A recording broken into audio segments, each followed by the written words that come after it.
प्रणाम। आज मैं एक नए और अद्भुत विषय पे बात करना चाहता हूँ। कुछ समय पहले एक अद्भुत घटना हुई। मुझे कुछ छात्रों से मिलने का और कुछ बच्चों से मिलने का अवसर मिला। मैं उनके मध्य कुछ क्षणों तक रहा।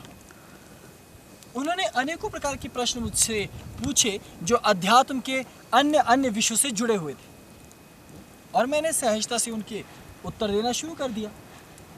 लेकिन अचानक एक छोटे से बच्चे ने एक बड़ा विशेष और अद्भुत प्रश्न पूछा, जिसका उत्तर देना बेहद अद्भुत है और बेहद जटिल है। लेकिन आज मैं उस संदर्भ को तुम्हारे सामने प्रस्तुत कर रहा हूं। उस बच्चे का प्रश्न ये था कि क्या मैं भगवान बन सकता हूं? यह प्रश्न सचमुच बहुत ही गुदगुदा देने वाला प्रश्न था, और बच्चे ने बहुत अच्छा प्रश्न और बड़ी सहजता से यह प्रश्न पूछा था, तो इसका उत्तर उसे मिलना ही चाहिए। और इसके संबंध में हमारा सनातन, हमारी धर्म दृष्टि क्या कहती है, ये जानना नितांत अनिवार्य है। इसलिए आज हम इसी बिंदु को प्रमुख रखेंगे कि क्या कोई व्यक्ति ईश्वर हो सकता है। मैं सबसे पहले इस बात को कहाँ से शुरू करूँगा।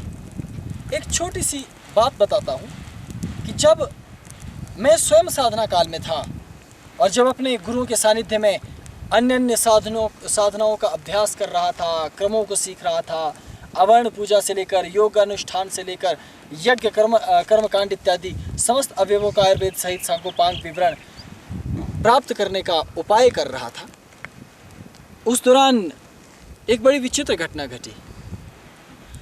हमें जब पीठाधीश्वर चुना जाना था, उससे काफ़ी वर्ष पूर्व की बात है कि ये कहा गया गुरुओं के द्वारा कि तुम्हें अध्यात्म के कार्य को भी देखना है और स्वयं साधना भी करनी है। तो मेरा ये कहना था कि मैं स्वयं साधना कर रहा हूँ और मैं स्वयं साधनाओं को सीख रहा हूँ, ये मेरे लिए गौरव की बात है और मैं ऐसा करूँगा। लेकिन मैं दूसरों को कुछ नहीं सिखा सकता, दूसरों को कुछ नहीं दे सकता, क्योंकि एक तो मेरी आयु कम है, अवस्था कम है, और ऐसा होना संभव भी नहीं। तो फिर मैं क्या करता। लेकिन तब मुझे गुरुओं की तरफ से एक और उत्तर मिला। उन्होंने कहा कि तुम्हें तो ये करना ही होगा, तुम पैदा ही इसी चीज़ के लिए हुए। तो मन में बड़ी खिन्नता सी पैदा हुई कि क्या मैं किस चीज़ के लिए उत्पन्न हुआ, क्या ज्ञान देने के लिए उत्पन्न हुआ, और ऐसा किसने कह दिया। तो उनका उत्तर था कि तुम एक अवतारी चेतना हो, तुम एक अवतरण हो, तुम एक अवतार हो। और जब मैंने पूछा कि वो अवतार क्या होता है, मैं किस चीज़ का अवतार हूँ, मैं कौन सा अवतार हूँ, तो उन्होंने कभी कुछ नहीं बताया। ये एक ऐसा विचित्र घटनाक्रम था जिसने मुझे हिला कर रख दिया, और मेरी संपूर्ण अध्यात्म की नींव हिल गई। क्योंकि बड़ी गंभीरता से मैं सोचने लगा कि क्या सचमुच मैं स्वयं में कोई अवतार हो सकता हूँ, और मैं अवतार कैसे हो सकता हूँ। ना ही मैं यहाँ से उड़कर किसी दूसरे देश में जा सकता हूँ, और ना ही मैं अभी ऐसे हाथ घुमाकर समुद्र को यहाँ प्रकट कर सकता हूँ। तो मैं अवतार कैसे हो सकता हूँ। इस तरह से एक लंबा समय ये सोचने में और इसी विचार क्रम में गुजर गया, लेकिन कोई हल मुझे मिला ही नहीं। तब कुछ ग्रंथों को पढ़ा, कुछ शास्त्रों को पढ़ा, लेकिन वहाँ भी ठीक सत्य निरूपण क्या है ये मैं जान नहीं सका। पुनः गुरुओं की छत्र छाया में गया और वहाँ जानने की कोशिश की ये अवतारवाद है क्या, क्या कोई एक आम आदमी भगवान हो सकता है।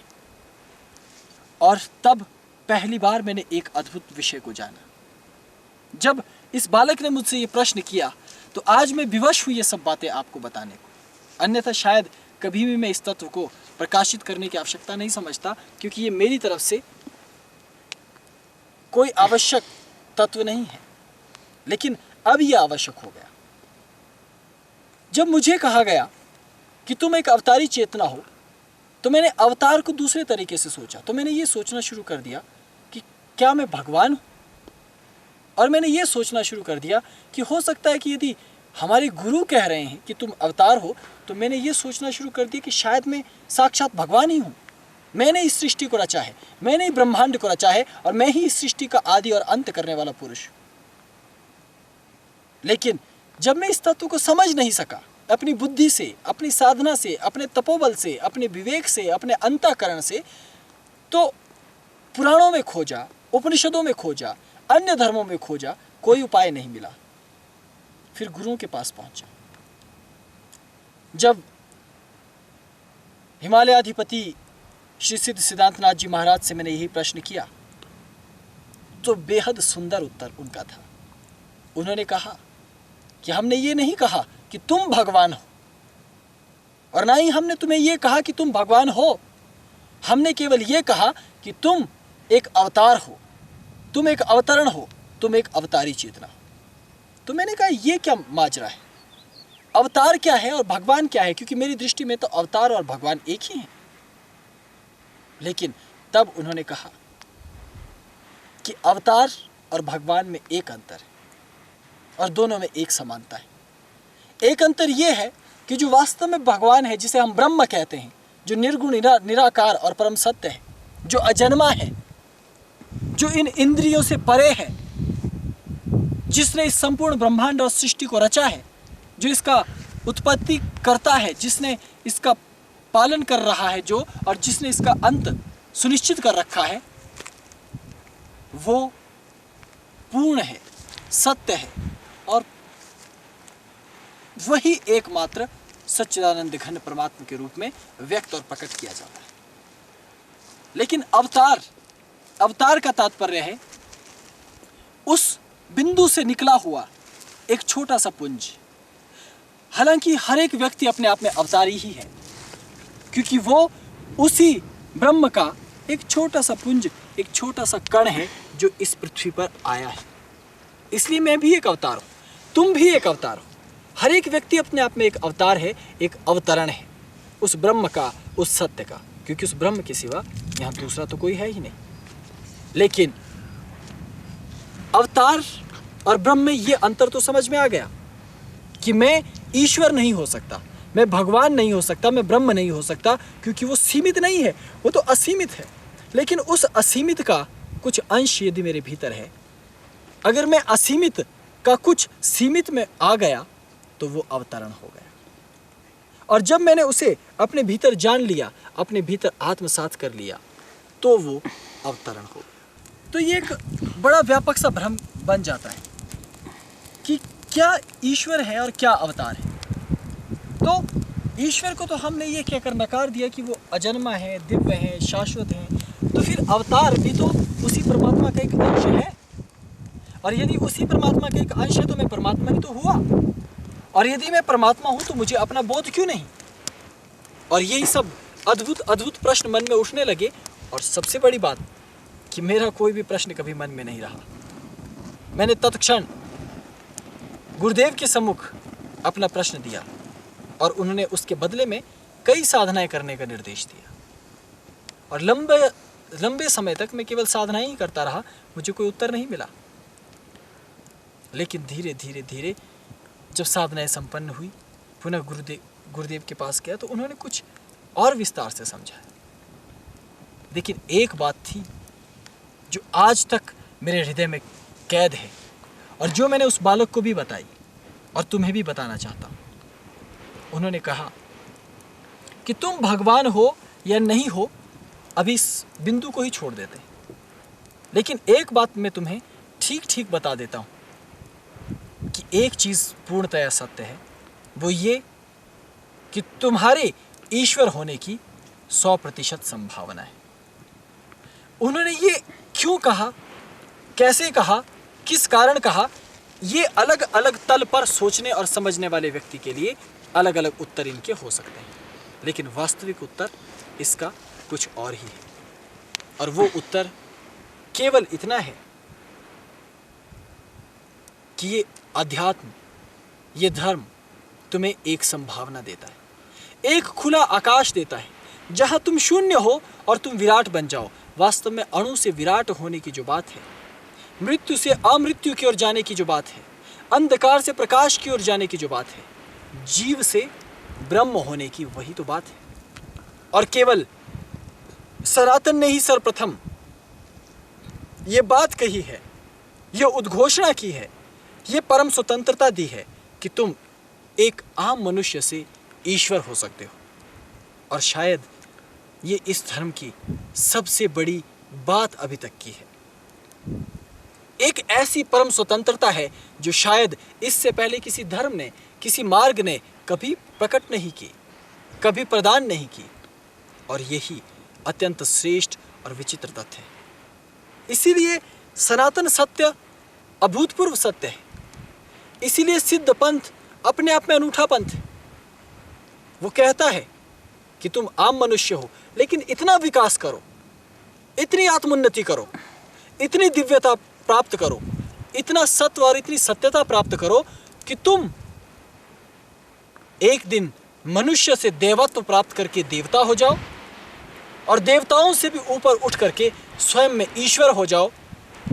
और जब तुम्हारे भीतर जीवित शरीर में ही उस ईश्वर के गुण, उसकी चेतनाएं, उसकी दिव्यताएं, उसके विचार और सृष्टि कल्याण की कामना आने लगती है, तो तुम उस समय अवतारी कहलाने लगते हो। उस क्षण में तुम स्वयं में अवतार हो जाते हो। और जब तुम अवतार होते हुए समस्त कार्यों को संपन्न कर उस ब्रह्म में विलीन हो जाते हो, तो तुम ही ईश्वर हो जाते हो। ये बेहद अद्भुत है। मैं जानता हूं कि बहुत से लोगों को तो समझ ही नहीं आने वाला। वो बड़ा प्रयास करेंगे इस छोटे से वाक्य को समझने के लिए, लेकिन बात बेहद सरल और बेहद सटीक है। हालांकि बहुत से ऐसे धर्म हैं जो इस तथ्य को नहीं मानते, या उनके धर्म में इस तरह का कोई सिद्धांत नहीं है। लेकिन अगर उनके धर्म में सिद्धांत नहीं है तो इसका तात्पर्य ये नहीं कि वो जो चीज़ें जानते हैं वो पूर्णतया सत्य है। इसलिए इस सत्य सिद्धांत को दो ही तलों पर समझा जा सकता है। एक तो जब तुम्हारा आत्मिक अनुभूति का तल ऐसा दिव्य हो कि तुम्हें ये पता चले कि वो ब्रह्म क्या है और मैं जीव हूँ, मैं क्या हूँ। और उपनिषद तुम्हें इस विषय का ज्ञान देते हैं, उपनिषद ये विषय तुम्हें समझाते हैं, और गुरु के आश्रय में तुम इन चीज़ों को समझते हो, और साधना और तप के द्वारा, अभ्यास और वैराग्य के द्वारा तुम इसे परिपुष्ट करते हो, अनुभूति के तल पर उतारते हो। तब तुम्हें सचमुच ये अनुभव होने लगता है कि मैं उसी सनातन ब्रह्म का एक छोटा सा अंश हूँ। और जब तुम अपने उस नित्यता को, अपनी उस चैतन्यता को, अपनी उस पवित्रता को अनुभव करने लगते हो, तो तुम्हारे पीछे के कई जन्म तुम्हारे ऊपर व्यक्त होने लगते हैं, वो तुम पर खुलने लगते हैं, अनेकों सत्य तुम पर प्रकट होने लगते हैं। लेकिन इसका अर्थ ये नहीं कि एक साथ तुमने सब कुछ जान लिया। वो तो एक सतत प्रक्रिया है, वो हर क्षण घटती रहती है, हर क्षण मिलती रहती है। लेकिन उसी स्थिति पर जब तुम पहुंच जाते हो, तब तुम अवतारी हो जाते हो, तब तुम एक अवतरण हो, तब तुम एक चेतना हो जो युग को प्रभावित करती है, जो राष्ट्र को प्रभावित करती है, जो मनुष्यों को प्रभावित करती है। और अनेकों मनुष्य तब तुम्हारे पद चिन्हों का अनुसरण करने लगते हैं। ये अवतार है। इसलिए उस बालक को यह समझाना बड़ा जटिल था। लेकिन आज बालक इतने भी सीधे और सरल नहीं रह गए हैं कि उन्हें समझाया न जा सके। मैंने केवल इतना कहा कि हाँ, यदि धर्म प्रमुख होने के नाते मैं कहूँ, या स्वयं में, जैसे कि हमारे संप्रदाय का विश्वास है कि मैं स्वयं में एक अवतरण हूँ, तो एक अवतारी चेतना होने के नाते या अवतरण होने के नाते भी मैं ये स्पष्ट शब्दों में कह सकता हूँ कि तुम स्वयं में ईश्वर हो सकते हो। बस तुम्हारे जीवन का यही तो लक्ष्य है कि तुम नर से नारायण हो सको। और किसी ने बहुत सुंदर कहा कि मैं नर हूँ और तुम नारायण, मुझ में तुझ में बस भेद यही, मैं नर हूँ तुम नारायण। इसके सिवा हम दोनों में कोई भी अंतर नहीं। इसलिए हमारे संप्रदाय में एक अद्भुत सा शब्द जो आदिकाल से प्रचलित है, जिसे सिद्ध कहा जाता है अथवा ईश पुत्र कहा जाता है। सिद्ध का क्या तात्पर्य हुआ? सिद्ध का तात्पर्य हुआ अवतारी, जिसने अवतार धारण किया है, जिसने उस तत्व को सिद्ध कर लिया है, साध रखा है भीतर, उसे सिद्ध कहा जाता है और वही अवतारी होता है। और उसी का पर्यायवाची नाम दिया ईश पुत्र, कि वो ईश्वर है, तुमने उसे जान लिया है, अब तुम उसके पुत्र हो गए हो, इसलिए तुम ईश्वर के पुत्र हो गए। लेकिन दोनों परिस्थितियों में अंतर है। ईश्वर हो जाने में और अवतारी होने में और ईश्वर का अंश होने में बहुत अंतर है। लेकिन फिर भी इस संपूर्ण सृष्टि का सबसे बड़ा सौंदर्य क्या है और इस सृष्टि की सबसे बड़ी स्वतंत्रता क्या है? वो यही है कि तुम एक आम मनुष्य से स्वयं ईश्वर हो जाओ। हमारे संप्रदाय में भी एक विशेष चीज़ जो मुझे बाल्यावस्था से लुभाती रही और आकर्षित करती रही वो ये थी कि कोई भी व्यक्ति साधना करके ऐसी स्थिति पर पहुंच सकता है कि वो इस बार मर गया तो फिर पैदा होगा, फिर अपनी स्मृतियां साथ लेकर चलेगा और धीरे धीरे धीरे उसका विकास होते होते वो ऐसी स्थिति पर पहुंच जाता है कि वो अवतारी हो जाता है। तो सिद्धों के संप्रदाय में अनेकों अवतार हुए, अनेकों अवतारी प्रतिदिन हो रहे हैं। प्रत्येक साधक प्रतिदिन अवतारी होने की स्थिति में आगे गुजर रहे हैं और ये स्थिति अपने आप में बड़ी ही दिव्य और अलौकिक है। इसलिए जब भी तंत्र मार्ग का तुम अनुसंधान करोगे, योग मार्ग का तुम अनुसंधान करोगे तो अवतारी चेतनाओं के को अपने आसपास पाओगे, जिन्होंने पिछला जन्म लिया है, अभी जन्म ले रहे हैं, भविष्य में फिर लेंगे और उनकी गति सूक्ष्म से विराट की ओर लगातार बढ़ती जा रही है। तो ये अवतारवाद, ये मनुष्य से ईश्वर होने का सफर, ये केवल इसी संप्रदाय में और यहीं पर इतनी परम विराट स्वतंत्रता हमें मिली। इसलिए ईश्वर होना या अवतारी होना ये दो अलग अलग तत्व हैं, लेकिन फिर भी दोनों शब्द एक साथ ही गुंथे हुए हैं, दोनों की भावभूमि एक साथ ही गुंथी हुई है। ये कबीर का उदाहरण बहुत उत्तम था कि तुम जल की बूंद हो लेकिन हो जल ही, तुम सागर हो जाओगे लेकिन रहोगे जल ही।